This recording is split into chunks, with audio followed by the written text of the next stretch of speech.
Bonjour à tous, alors bienvenue dans cette nouvelle étude dans laquelle je parlerai de ce qu'est une grâce, mais aussi de ce qu'est le salut.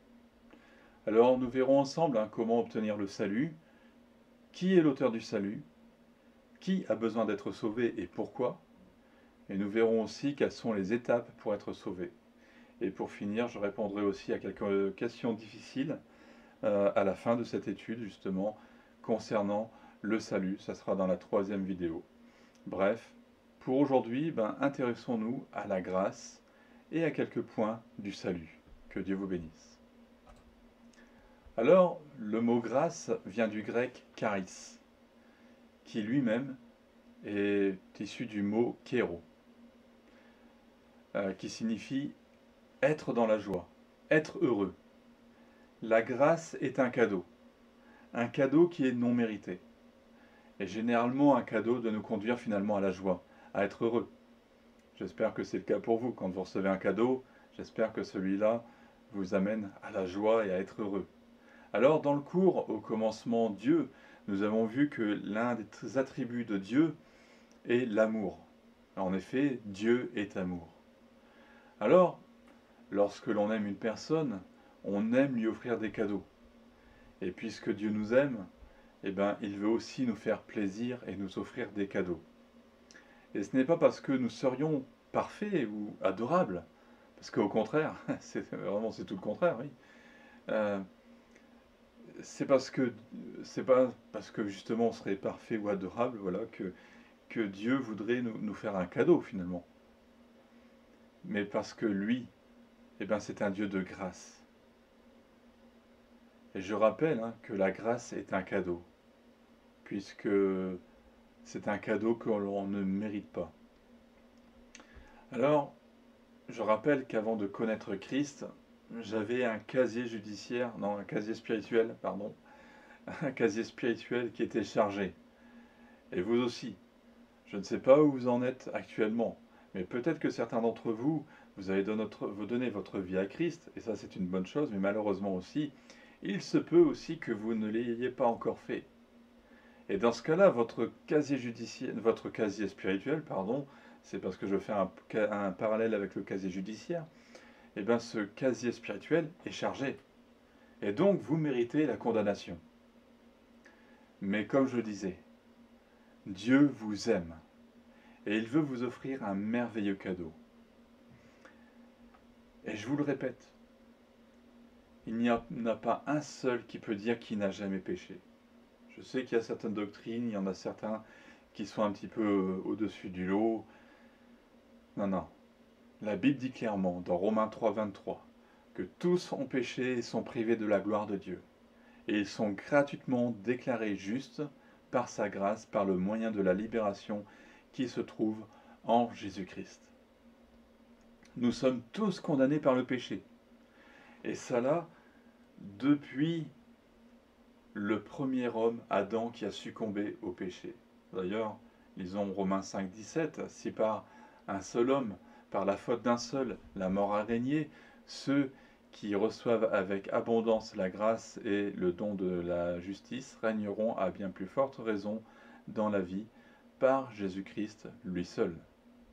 Alors, nous lisons par la faute d'un seul. Par la faute d'un seul, la mort a régné. Alors nous parlons ici de Adam.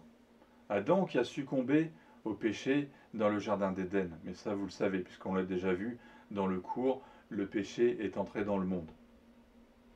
Ainsi, vous vous rappelez que la mort, à cause finalement de ce péché, est entrée dans le monde. Vous vous en rappelez, j'espère. Et d'ailleurs, si ça vous dit rien, vous avez un cours peut-être à rattraper. Le péché, allez voir.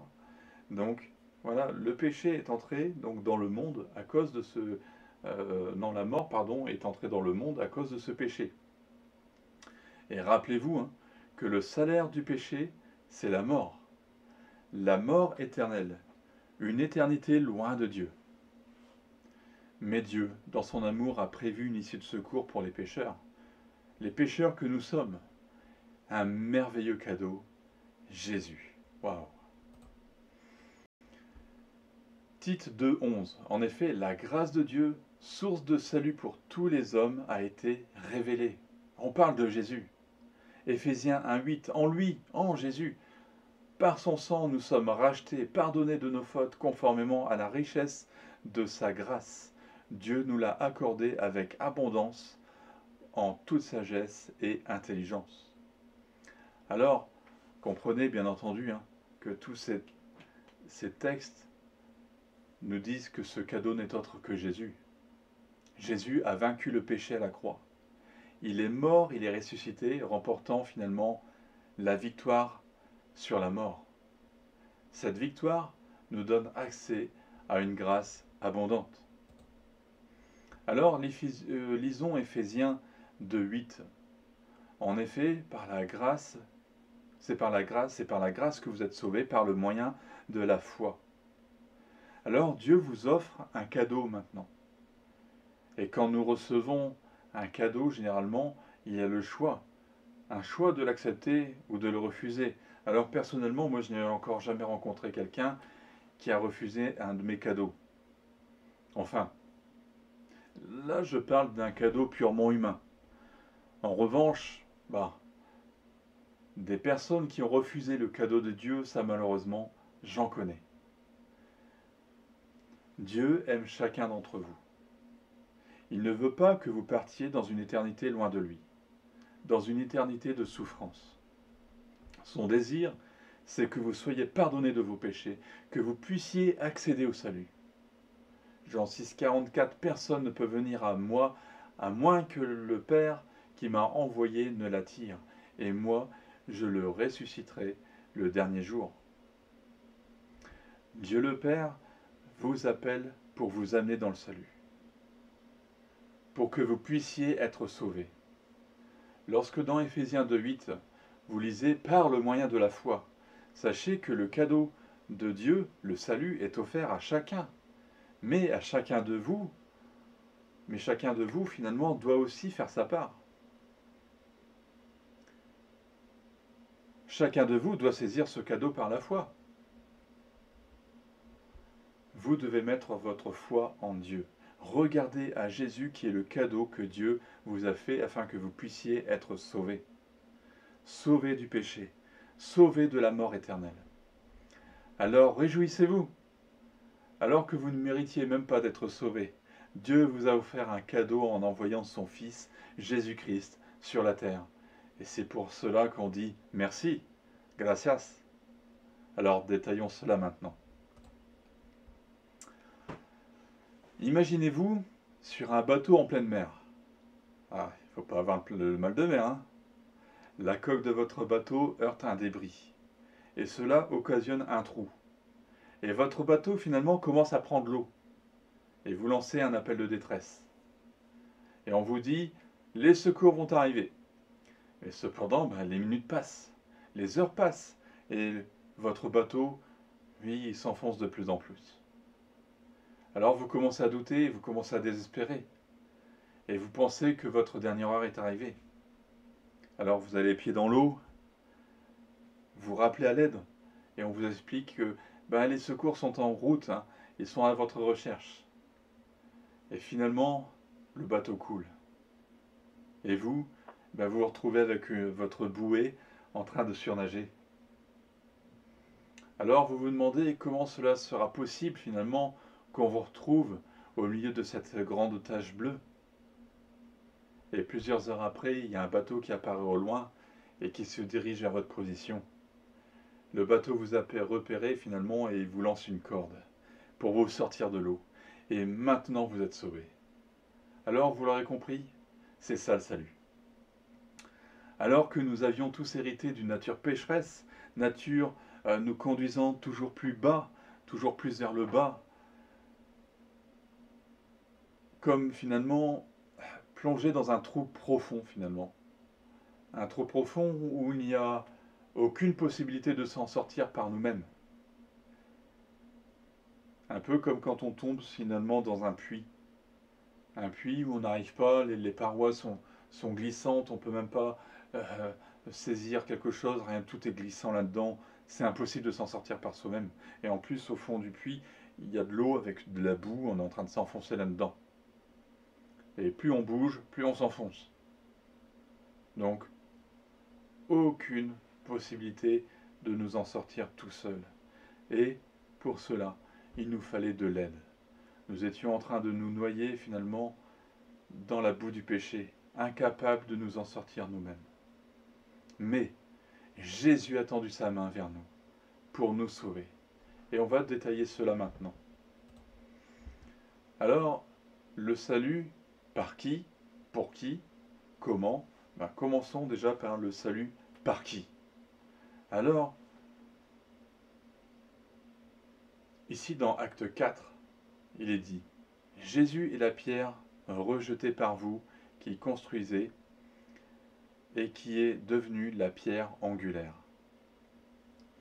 Il n'y a de salut en aucun autre, car il n'y a sous le ciel aucun autre nom qui ait été donné parmi les hommes par lequel nous devions être sauvés. Ce verset-là, vous allez commencer à l'apprendre par cœur, on va souvent le réciter, parce que c'est vraiment un passage, un texte important. Alors ce verset, il est très clair. Ce verset nous dit qu'en dehors de Jésus, il n'y a pas de salut possible. Jésus est le seul qui peut sauver votre vie. Le seul qui peut vous donner une vie nouvelle. Le seul qui peut vous donner l'assurance d'être sauvé. Le seul qui peut vous donner l'assurance de ne pas souffrir éternellement en enfer. Jésus est le seul chemin qui mène au Père. Jean 14, 6. Jésus lui dit, je sais moi qui suis le chemin, la vérité et la vie. On ne vient au Père qu'en passant par moi. C'est très clair.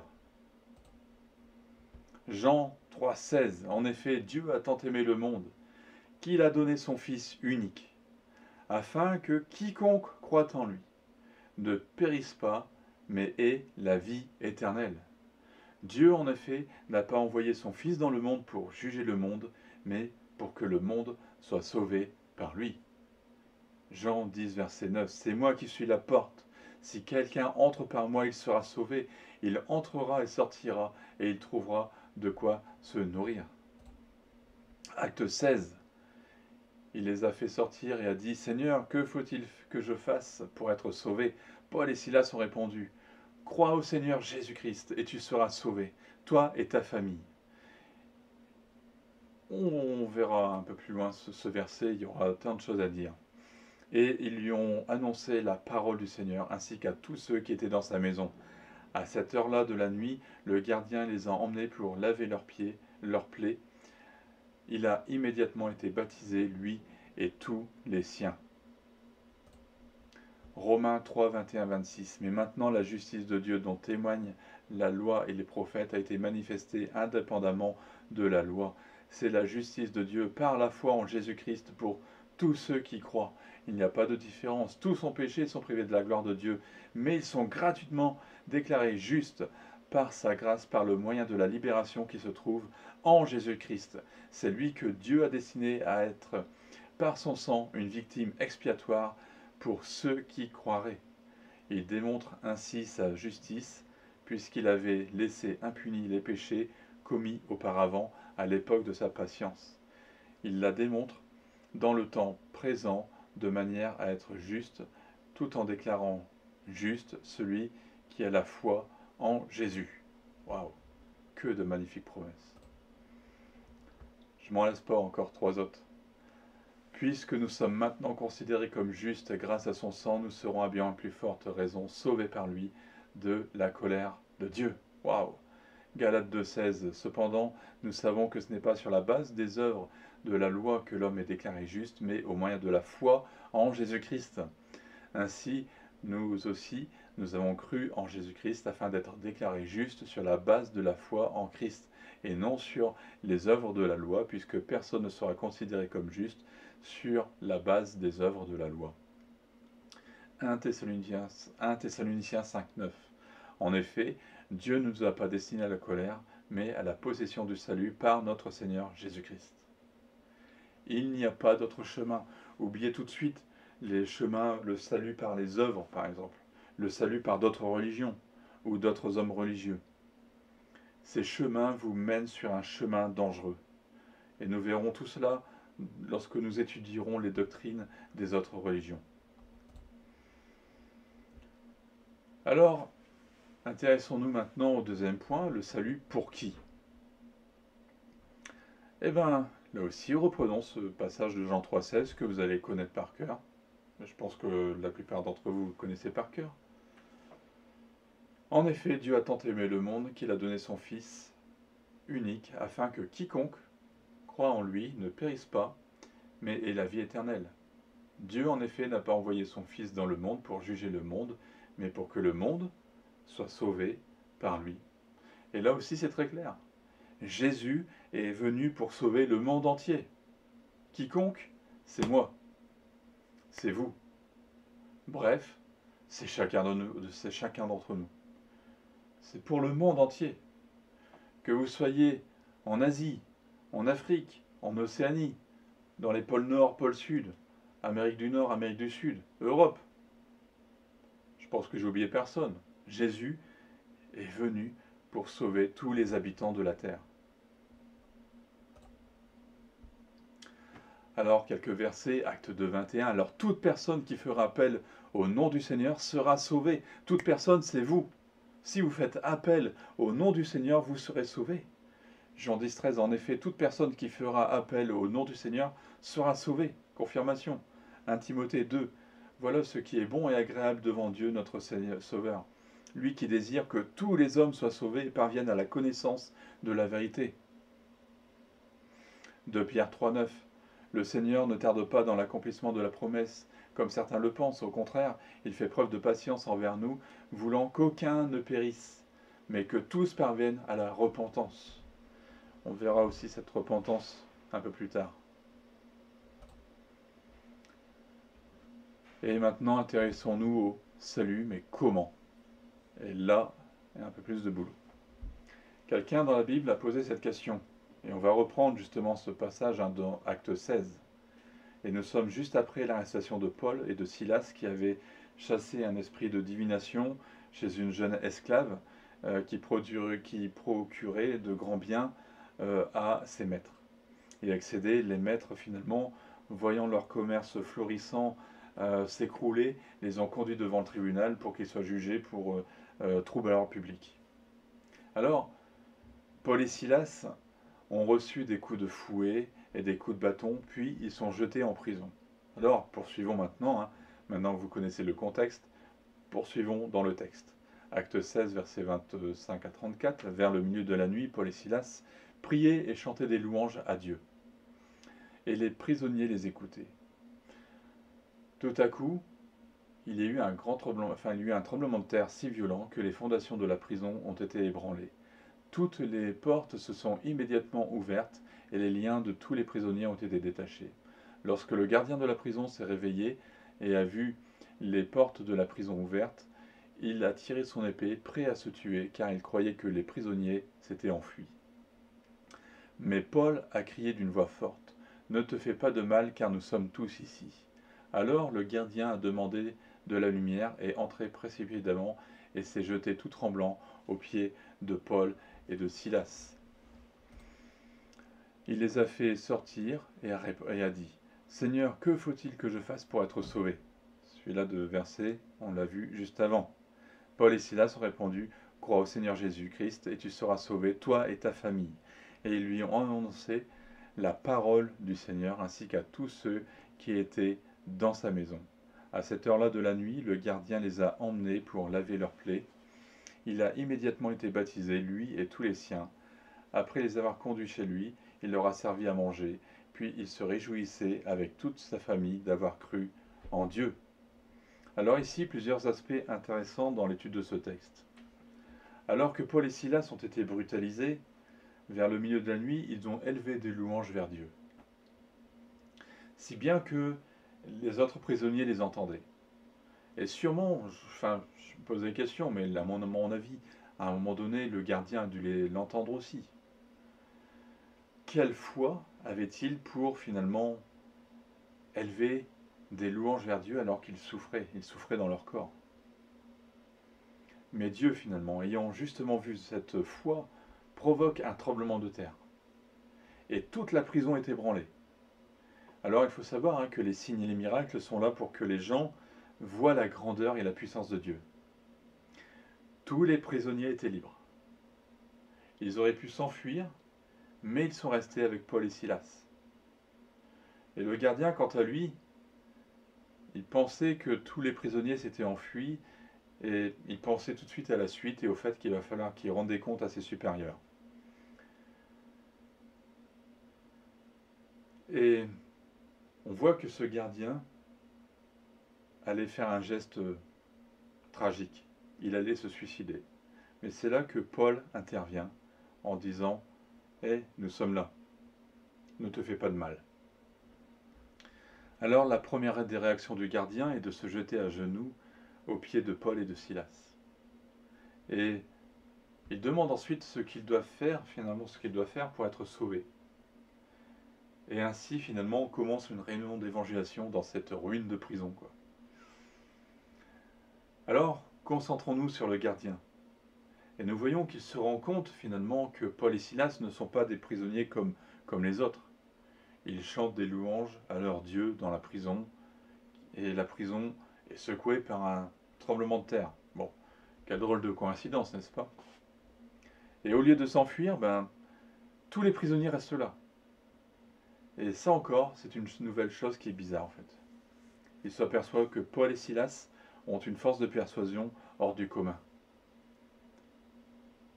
Le gardien, finalement, est saisi d'une conviction de péché. Il se rend compte de l'existence de Dieu. Il se met à genoux en demandant pardon.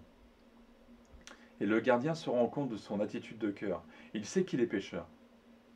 Et ainsi, grâce à ce récit, finalement, que nous venons de lire, nous allons voir ensemble les différentes étapes du salut jusqu'à avoir une vie de disciple. Alors, la première étape du salut, c'est se reconnaître pécheur.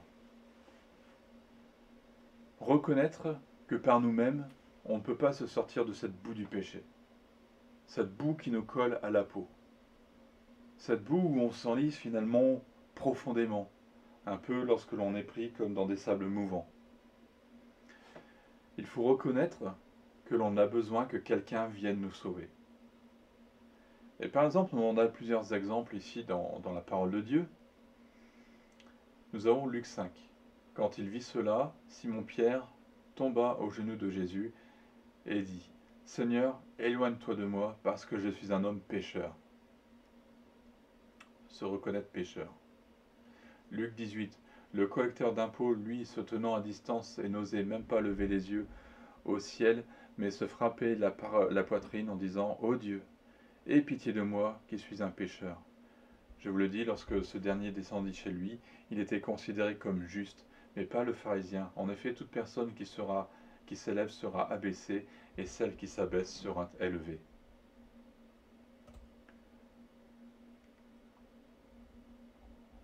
Alors, nous avons aussi celui-là aussi. Si nous disons que nous n'avons pas de péché, nous nous trompons nous-mêmes, et la vérité n'est pas en nous. Alors, sûrement qu'il y a des personnes qui se disent « Oui, c'est bien pour les personnes mauvaises, mais moi je n'ai jamais rien fait de mal. Je fais partie d'associations, j'aime mon prochain, etc. Je n'ai pas besoin de demander de pardon. » Cependant, nous avons vu que tous ont péché et sont privés de la gloire de Dieu, n'est-ce pas? Romains 3,23. Alors, dès la naissance, nous avons un virus en nous. Virus qui se développe au fur et à mesure que nous grandissons. Et pour vaincre ce virus, il y a un seul remède, Christ. Mais tout ça, vous le savez. Et plus nous grandissons, plus le péché prend de la place dans notre vie. Alors, si vous vous sentez vraiment exceptionnel, au point de vous sentir exclu du verset disant que tous ont péché, faites-moi un signe, parce que j'ai vraiment envie de rencontrer un tel saint. Alors, je plaisante bien sûr parce que j'en ai déjà rencontré. Alors, ce sont ceux qui me disent, nous on va pas à l'église. Parce que les gens qui vont dans l'église, ils sont hypocrites, ils sont menteurs. Alors vous comprenez, hein, ces gens, ils n'ont pas envie d'être contaminés. Mais au bout de 5 minutes de discussion, ils ne sont plus si sûrs de ça et d'être de véritables saints. D'ailleurs, je précise que le jugement est un péché tout comme l'orgueil. Donc, lorsque l'on creuse un petit peu, on trouve des choses que Dieu n'agrée pas. Et en bref, ce sont des pécheurs comme les autres. Alors souvent je leur demande, vous n'avez jamais volé? Ah non, jamais. Voler un bonbon? Oh, si, quand j'étais enfant. Voler du temps à votre employeur? Hein? Vous n'avez jamais menti? Non, si. Menti pour se sortir d'une mauvaise situation. Par exemple, pour ne pas avoir à payer un PV devant le gendarme. Menti pour se débarrasser d'une personne un peu trop invasive. J'ai pas le temps, je suis trop occupé. Alors que finalement vous ne l'étiez pas réellement. Ou même menti par omission. On oublie de dire la vérité. Vous n'avez jamais critiqué? Ah, critiquer votre voisin qui est insupportable, il met la musique tout le long de la nuit. Critiquer le gouvernement de notre pays, ou de votre pays en l'occurrence. En France, on aime bien râler. Les impôts. Et là, il y a une évidence.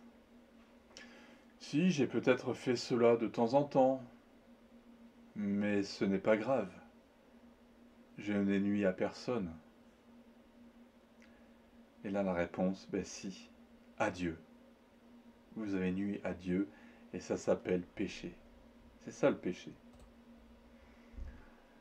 Alors, intéressons-nous maintenant, savoir vers qui aller pour être sauvé. Il faut reconnaître que seul Jésus peut vous sauver. On l'a déjà vu.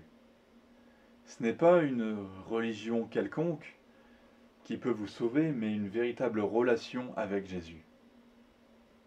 Alors, ce que je dis, je sais que ça peut faire très sectaire. Mais pourtant, c'est la vérité.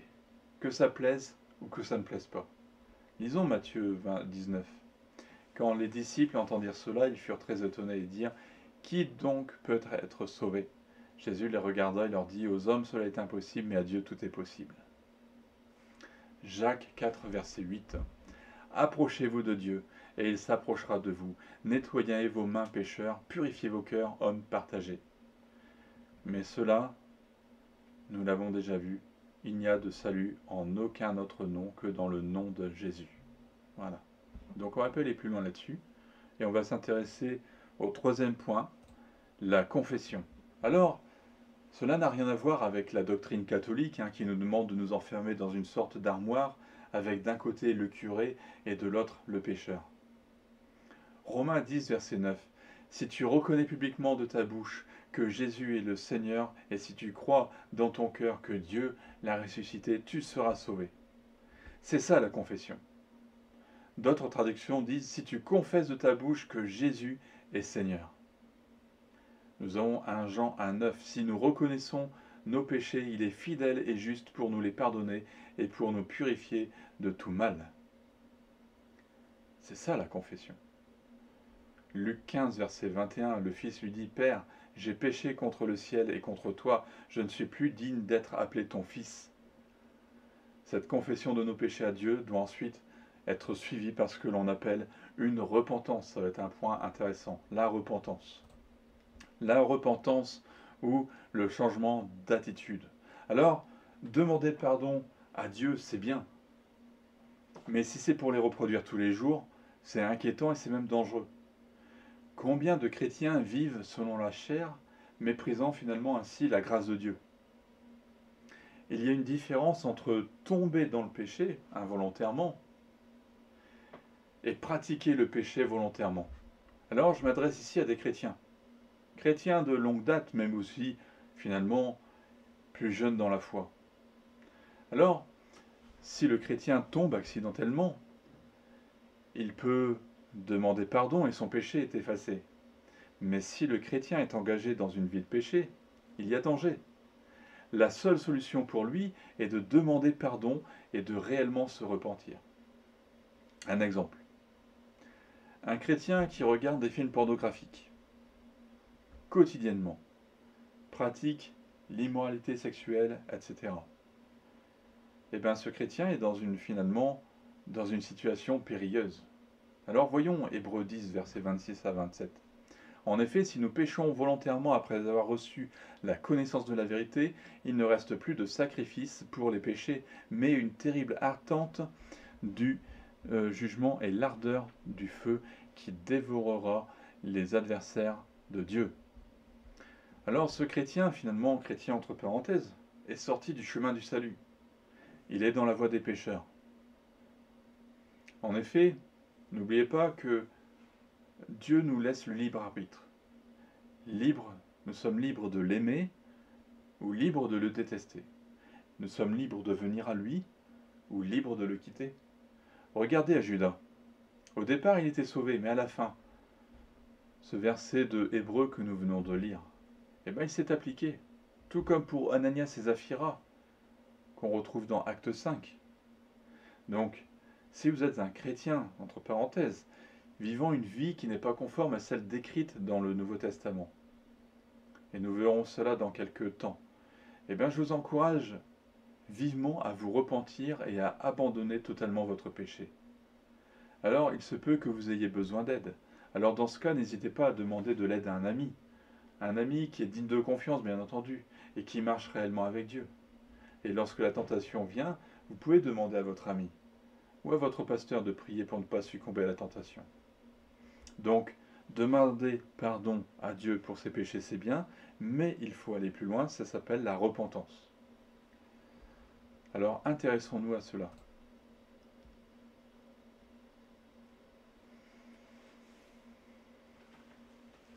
Alors, Jésus a commencé son ministère et sa première prédication a été dans Matthieu 4. Dès ce moment, Jésus commença à prêcher et à dire « Changez d'attitude, car le royaume des cieux est proche. » Alors, changer d'attitude, pour nous, c'est plus compréhensible que « repentez-vous ». Mais ça veut dire la même chose. Jean-Baptiste disait dans Matthieu 3, à cette époque-là, parut Jean-Baptiste qui prêchait dans le désert de Judée, il disait « Changez d'attitude, car le royaume des cieux est proche. » Lorsque Pierre a commencé son ministère, sa première prédication, qu'est-ce que ça a été à votre avis? Acte 2, 38. Pierre leur dit, changez d'attitude, et que chacun de vous soit baptisé au nom de Jésus-Christ pour le pardon de vos péchés, et vous recevrez le don du Saint-Esprit. Acte 3, 19. Changez donc d'attitude et convertissez-vous pour que vos péchés soient effacés. Ainsi, changer d'attitude implique une action volontaire de notre part. C'est une action qui transforme nos pensées, nos actions, et cela se voit. Nous avons Matthieu 3,8, produisez donc du fruit qui confirme votre changement d'attitude. Acte 26, aux habitants de Damas d'abord, puis à ceux de Jérusalem, dans toute la Judée et aux non-juifs, j'ai annoncé qu'ils devaient se repentir et se tourner vers Dieu en adoptant une manière d'agir qui confirme leur changement d'attitude. Cela se voit. La repentance implique une haine du péché. Lorsque l'on est en contact avec le péché sous toutes ses formes, cela nous donne un dégoût, une envie de vomir. Et parfois dans mes recherches, je tombe sur des choses qui sont dégoûtantes, qui sont détestables. Mais cependant, Dieu me donne la force de ne plus succomber, de ne pas succomber à la tentation et d'aller plus loin dans ces choses qui sont détestables. Jean 8, 36, ce verset, vraiment, c'est un verset qui m'a vraiment fait du bien. Si donc le Fils vous libère, vous serez réellement libre. Alors, lorsque Dieu fait quelque chose, il le fait parfaitement. Alors, lorsque je vois ces choses qui sont détestables, cela me donne des nausées. Le péché sent mauvais finalement. Et en revanche, un chrétien, lui, il dégage la bonne odeur de Christ. 2 Corinthiens 2 nous dit, nous sommes en effet pour Dieu la bonne odeur de Christ parmi ceux qui sont sauvés et parmi ceux qui périssent. Alors, Avant, vous voliez, maintenant ce n'est plus le cas. Et si vous avez des objets qui ne vous appartiennent pas, vous allez les rendre à leur propriétaire avec une lettre d'excuse. Avant, vous étiez adultère, maintenant vous êtes fidèle à votre époux ou à votre épouse. Avant, vous étiez menteur, maintenant vous dites la vérité, même si parfois cela dérange, bien sûr, tout en restant sage, bien entendu. Avant, vous critiquiez, maintenant vous demandez pardon à Dieu et vous ne recommencez plus. Et parfois, là encore, Dieu peut vous demander d'aller plus loin. Et il peut vous demander d'aller voir des personnes et de leur présenter des excuses. C'est ça la vraie repentance. Cela doit se voir. Imaginez que vous qui étiez finalement voleur et que vous rameniez les objets volés qui vous restent à la personne que vous détenez, qui les détenait auparavant, et que finalement vous vous engagez à la rembourser. Alors, cela nécessite un prix, oui. Il y a un prix à payer. Mais n'oubliez pas que Jésus a payé un prix qui est encore beaucoup plus important. Et qui sait que si par cette action, finalement, vous ne gagneriez pas le salut de cette personne? Lorsque nous demandons sincèrement pardon et que nous nous repentons sincèrement, Dieu nous pardonne. Et c'est mon prochain point, c'est le pardon de Dieu. C'est l'étape suivante, c'est la réception du pardon de Dieu. Il y a cette repentance, on se repent, on fait un demi-tour total. Avant, on marchait vers les ténèbres, on marchait dans un seul sens, toujours vers le péché, vers les choses détestables. Et là, on rencontre Jésus. Et là, on se dit, maintenant, ok, merci Seigneur, je ne vais plus vers les ténèbres, mais maintenant, Jésus, tu es la lumière et je vais vers toi. Et maintenant, c'est un demi-tour à 180 degrés, on ne fait plus demi-tour. C'est ça la réelle repentance. Donc, on fait une repentance et Dieu nous pardonne. Et donc, on reçoit ce pardon de Dieu. Quelquefois, il y a des personnes qui restent toujours, voilà, ils ont demandé pardon à Dieu, mais c'est jamais suffisant pour eux. Dieu ne les a pas pardonnés complètement. Alors du coup, tous les jours, ils se repentent de leur même péché. Non, non. On demande pardon une fois pour nos péchés, et c'est les péchés qu'on a commis à la repentance, avant la repentance. On demande pardon pour tous ces péchés-là, et Dieu les efface. Par contre, si dans la vie, il arrive de chuter dans la vie chrétienne, si on chute, là de même, dès qu'on chute, on demande pardon. On demande pardon et on reçoit le pardon de Dieu. Alors donc, on doit recevoir le pardon de Dieu. Alors c'est tout simple, pas besoin de se flageller ou de gravir des escaliers sur les genoux. On demande sincèrement pardon, on se détourne de nos péchés et on s'engage à ne plus s'y engager volontairement finalement. Parfois Dieu nous demandera de rembourser ou de demander pardon à des personnes. Parfois Dieu nous demandera aussi de ne plus fréquenter des personnes qui pourraient détourner nos regards de lui. Et c'est tout. Et il suffit de saisir ce pardon par la foi. Alors, parfois Dieu peut se révéler de manière surnaturelle pour nous dire que nos péchés sont effacés, mais ce n'est pas toujours le cas. Donc saisissez par la foi que vos péchés sont effacés. Ici nous avons Ésaïe 43 qui nous dit « Pourtant, c'est moi qui efface tes transgressions, à cause de moi-même, je ne me souviendrai plus de tes péchés. » Et nous avons Michée 7. Quel Dieu est semblable à toi? Tu pardonnes la faute et tu oublies la révolte du reste de ton héritage. Il ne garde pas sa colère à toujours, car il prend plaisir à la bonté. Il aura toujours compassion de nous. Il piétinera nos fautes. Tu jetteras au fond de la mer tous leurs péchés. Alors ce sont deux versets que j'aime beaucoup. Le premier, c'est Dieu qui retire finalement une partie de sa connaissance, qui ne se souvient plus de nos péchés. Souvent, l'homme veut se faire égal à Dieu. Et si seulement pour cette raison il pouvait le faire. Seulement, l'homme aime bien se souvenir des erreurs que nous aurions pu commettre et nous les rappeler.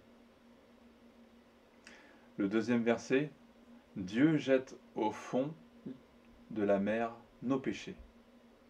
Et là, pareillement, c'est Dieu qui les jette et il ne va pas les rechercher. Il ne jette pas un filet ou une ligne pour les rechercher. Alors, pourquoi nous-mêmes nous le faisons? Nous en reparlerons dans la prochaine, dans la prochaine vidéo où on parlera de la justification. Alors dans Matthieu 6, si vous pardonnez aux hommes leurs fautes, votre Père Céleste vous pardonnera aussi. Mais si vous ne pardonnez pas aux hommes, votre Père Céleste ne vous pardonnera pas non plus vos fautes. Alors attention, Artum, il y a une condition dans ce verset pour être pardonné par Dieu. Il faut pardonner aux autres. Si vous vous amusez à rappeler les péchés d'une autre personne qui s'est sincèrement repentie, ou que vous refusiez de pardonner à quelqu'un qui vous a fait du tort, vous êtes en danger. Et on en reparlera dans un cours consacré au pardon. Dans 1 Jean 1,9, si nous reconnaissons nos péchés, il est fidèle et juste pour nous les pardonner et pour nous purifier de tout mal. Nous avons Matthieu 26, 27 et 28, enfin verset 26, 27, 27, 28, pardon.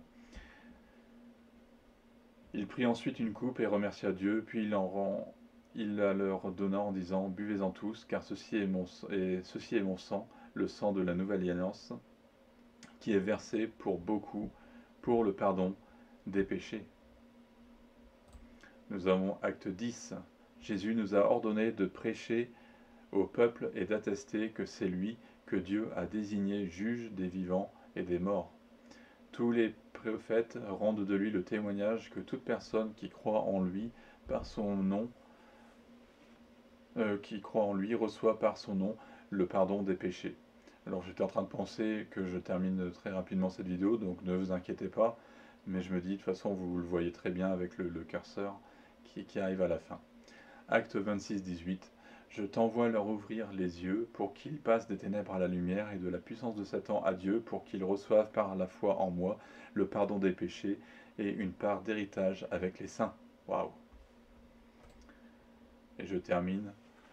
Donc, je terminé sur ce point. Donc, Éphésiens 1, 7. En lui, par son sang, nous sommes rachetés, pardonnés de nos fautes, conformément à la richesse de sa grâce. Psaume 103, c'est lui qui pardonne toutes tes fautes et qui guérit toutes tes maladies. Et Romains 4, 7.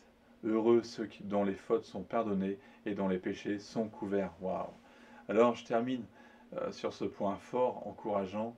Je termine cette vidéo maintenant sur le pardon de Dieu, sur la réception du pardon de Dieu. C'est vraiment très important. Alors, je n'aborderai pas tout. Je ne peux pas aborder aujourd'hui le thème de la conversion. C'est le dernier point important. Parce que dans la conversion, ça implique le développement de plusieurs points comme la justification, le rachat, la régénération, qui est plus connue sous la nouvelle naissance, la réconciliation, l'adoption, et pour finir, la sanctification, qui est un point très très important. Ainsi, vous comprenez mieux pourquoi je m'arrête sur ce point qui est le pardon de Dieu. Alors, j'espère que cette vidéo vous a encouragé. N'hésitez pas à encourager une autre personne en partageant cette vidéo. Que Dieu vous bénisse et je vous retrouve très vite.